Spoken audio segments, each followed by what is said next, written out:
नमस्कार मंडळी, हे बघा आज आम्ही आलेलो आहे.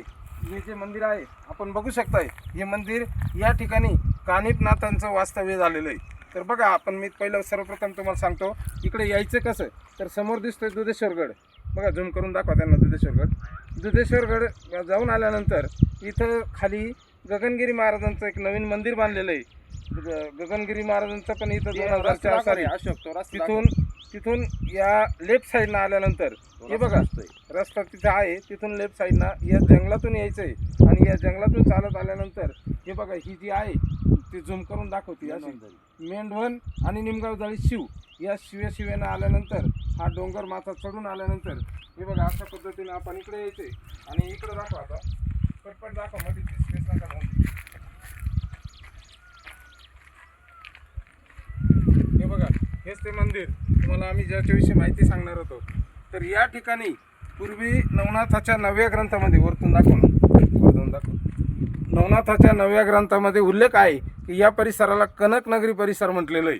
तर हे जे कानिफनाथ महाराज आहे, कानिफनाथ महाराज ज्यावेळेस फिरत असताना या ठिकाणी वास्तव्यास आले आणि त्यावेळेस त्यांना एक मेंढपाळ त्यावेळेस त्यांच्या सेवा करण्यासाठी आला आणि ते मेंढपाळ म्हणजे अवजीनाथ बाबा. हे जे आहेत तुम्ही एक साईडनं कानिफनाथ महाराज आणि दुसऱ्या साईडनं अवजीनाथ बाबा.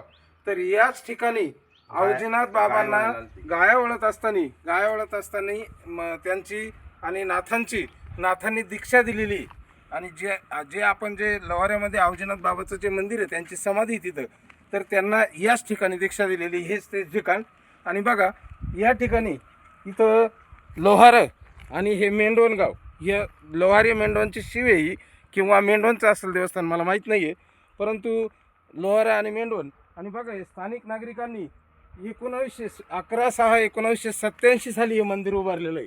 अतिशय खडतर. आज आम्ही सकाळी आलो आहे, इतकी भयंकर परिस्थिती वर चढताना. तर हे मंदिर कसं बांधलं आहे हाच मोठा प्रश्न आम्हाला पडला आहे. तुम्ही बघू शकताय बघा इथं या ठिकाणी मंदिर बांधलेलं आहे, खाली शेड पण आहे. आणि या पद्धतीनं माझ्याकडे आलेल्या माहितीनुसार कुठलाही रस्ता एवढीच माहिती आहे. परंतु जे कानिफनाथ महाराज आहे आणि तुम्ही जे लोहाऱ्याला जे अवजीनाथ बाबांच्या दर्शनासाठी जात आहे त्यांना याच जागेवरती कानिफनाथ महाराजांनी दीक्षा दिलेली. धन्यवाद.